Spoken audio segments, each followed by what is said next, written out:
In 1954, Universal Studios told Clint Eastwood he needed to get plastic surgery if he wanted to continue acting. His Adam's apple was too prominent. His jawline was too severe. His teeth needed cosmetic work. His ears stuck out. The studio executive who delivered this assessment was named Arthur Lubin. He'd been directing movies since the 1930s and considered himself an expert on what made a leading man. You've got character actor features. Arthur told a 24-year-old Clint in his office, not leading man features. If you want to be a star, you'll need to fix some things surgically. Clint's response didn't just save his career. It ended Arthur Lubin's influence in Hollywood and changed how studios thought about what leading men should look like. Clint Eastwood was 24 years old in 1954, under contract with Universal Studios, making $75 a week. He'd been working as an actor for less than 2 years. Small parts, extra work. One-line roles in B-movies. Nothing substantial. He was tall, 6'4", which created problems. He towered over most leading ladies. His face was angular, almost severe. His voice was quiet, a rasp, rather than the booming baritone that classic Hollywood preferred. His Adam's apple was prominent, moving visibly when he spoke. By 1954, standards of what a movie star should look like, Clint was wrong.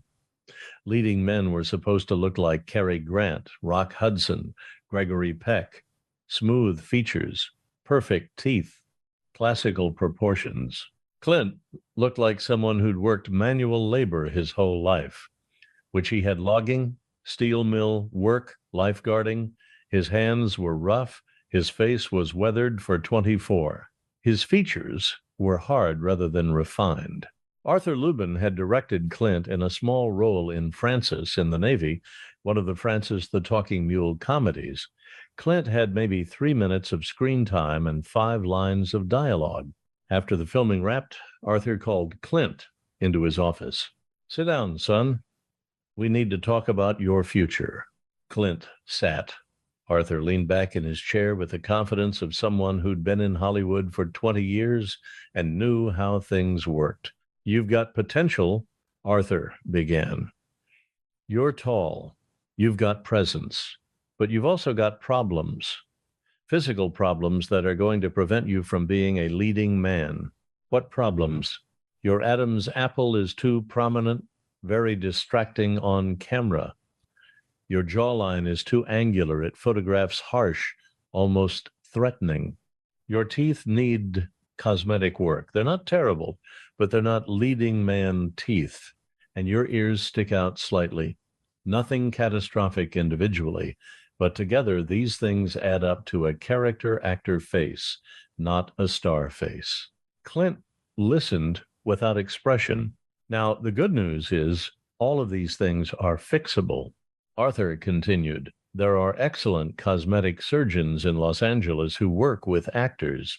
We can smooth down that Adam's apple, soften the jawline a bit, cap the teeth, pin back the ears. 6 months of healing and you'll look like a proper leading man. The studio might even help with the costs if you're serious about your career. You want me to get plastic surgery? I'm telling you what you need to do if you want to be a star. This is Hollywood, son. How you look matters more than how you act. Gary Cooper had work done. So did John Wayne in the early days. It's not uncommon.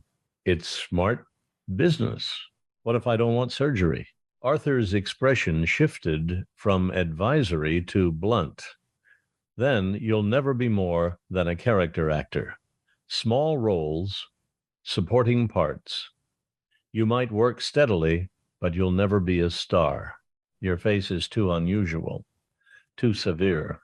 Audiences want leading men they can relate to, and your look is too hard for that. So get surgery or give up on being a lead. I'm giving you honest advice based on 20 years in this business. Take it or leave it." Clint stood up. I'll leave it.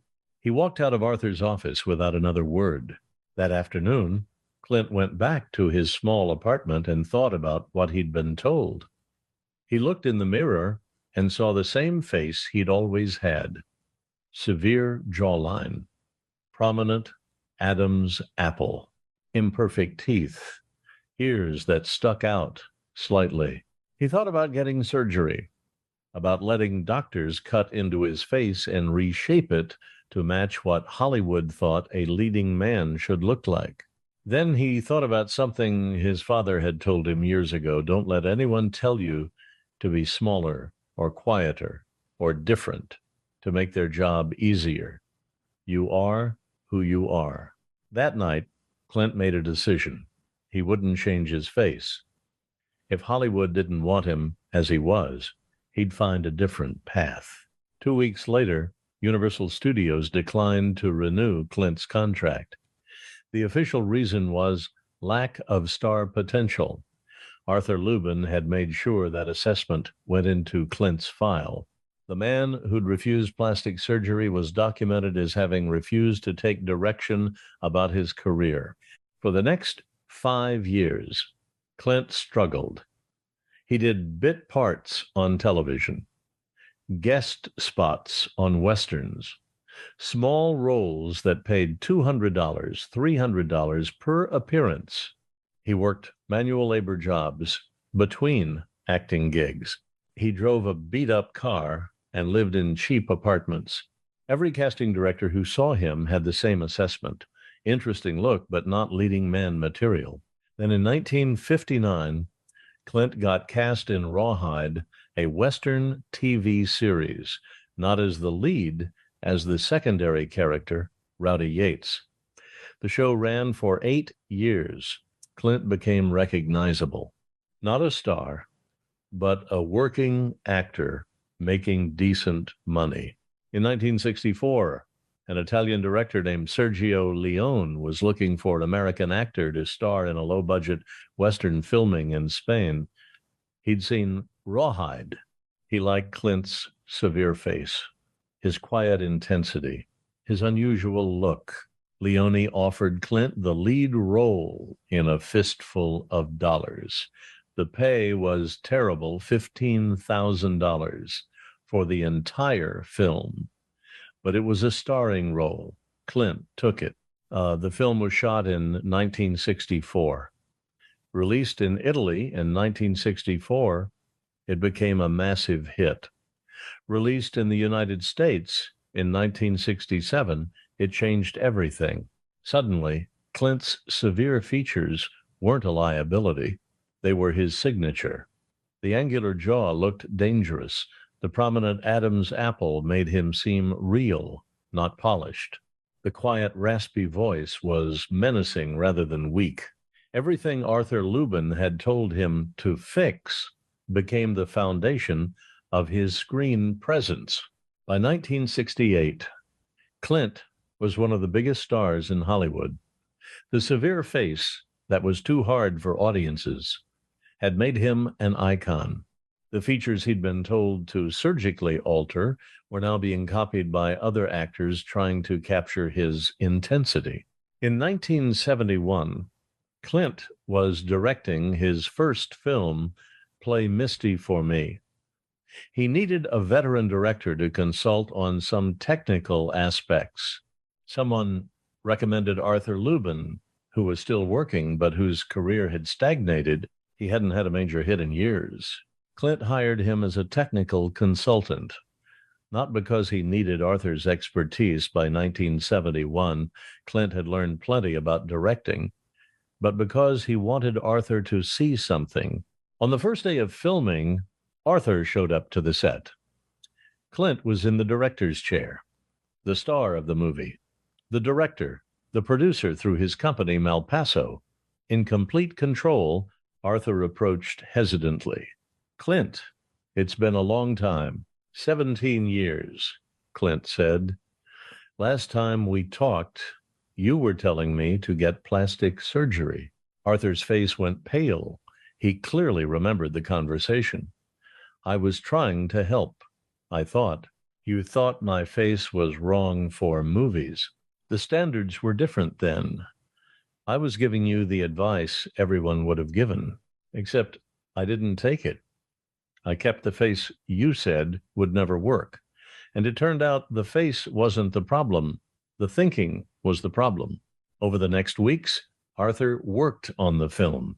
He watched Clint direct with quiet confidence, watched the crew respect him, watched the studio executives defer to his judgment, watched a star who looked nothing like Cary Grant or Rock Hudson command every room he entered.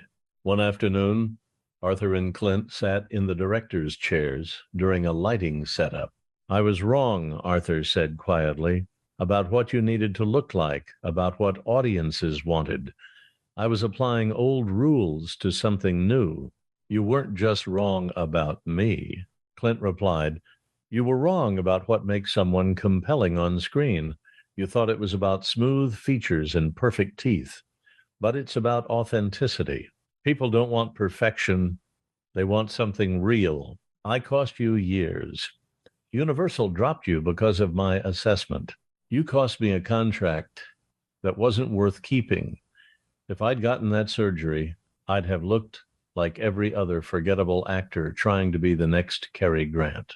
Instead, I looked like myself. Turned out that was worth more. Arthur was quiet for a moment. The business has passed me by. My last film flopped. The studios don't call anymore, and you're directing your own films at 41. The business didn't pass you by. You refused to see it changing. You held on to rules about what leading men should look like, even when the evidence showed audiences wanted something different. After Play Misty for Me wrapped, Arthur Lubin's career continued its decline. He directed his last film in 1972, retired in 1973, spent his final years watching actors who looked nothing like classical leading men become huge stars. Clint, meanwhile, spent the next 50 years becoming one of the most successful actor-directors in Hollywood history. The severe face that was supposedly wrong for movies became one of the most recognizable faces in cinema. In 2005, at age 75, Clint won his second Oscar for directing Million Dollar Baby. In his acceptance speech, he didn't mention Arthur Lubin by name, but he told a story. When I was 24, someone told me I'd never be a leading man because my face was wrong, too angular, too severe. The audience in the Kodak Theater erupted in applause. Clint stood at the podium holding his Oscar, looking out at Hollywood's elite. He continued, that person wasn't trying to hurt me. They genuinely believed they were helping. They saw my prominent Adam's apple, my angular jaw, my weathered quality even at 24. They saw problems to fix, but they didn't see that the rules were changing, that television would bring cameras closer, making authenticity matter more than classical beauty, that Westerns would evolve from clean-cut heroes to weathered, morally complex characters. They were looking backward at what had worked, not forward at what was coming. If I'd smoothed my features in 1954, by 1964, when Sergio Leone needed someone who looked like they'd actually survived the desert, actually fought, actually lived hard, I wouldn't have been right. I would have looked like every other actor playing tough. Instead, I looked tough because I kept the face that had lived. So to anyone watching who's been told to fix something about themselves, maybe you should. Or maybe that thing is what makes you irreplaceable. And maybe the person telling you to change is applying yesterday's rules to tomorrow's world, not what audiences wanted. I'm glad I didn't listen, because it turns out audiences didn't want another copy of what had worked before. They wanted something real, something different, something that looked like it had lived a life. Arthur Lubin died in 1995 at age 96. His obituary mentioned his work on the Francis the Talking Mule series and some Abbott and Costello films. It did not mention that he'd once told Clint Eastwood to get plastic surgery, but people in Hollywood remembered. The story became legendary. The director who'd told one of the biggest stars in history to surgically alter the face that would make him iconic. Here's what that 1954 conversation in Arthur's office teaches us. Arthur Lubin had experience. He had 20 years in Hollywood. He genuinely believed he was giving good advice based on proven rules about what made stars, but he was applying old rules to a changing world. He thought leading men had to look like the 1940s stars. He didn't see that audiences were ready for something different. Clint could have listened.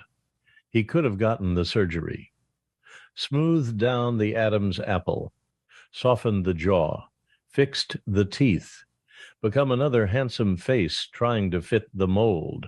Instead, he kept the face he had. And when the world changed, when audiences got tired of perfect leading men and wanted something real, Clint's unreconstructed face became exactly what they wanted. Arthur Lubin's career ended because he couldn't adapt. He kept looking for actors who fit the old mold while the world moved toward something new. Clint's career thrived because he refused to change himself to fit a temporary standard. The face that was too severe for 1954 was perfect for 1964 and 1974, and every decade after. Sometimes the thing you're told to fix is actually the thing that makes you irreplaceable. If this story moved you, subscribe and share it with someone who's been told they need to change to succeed. Sometimes the best response is staying exactly who you are and waiting for the world to catch up.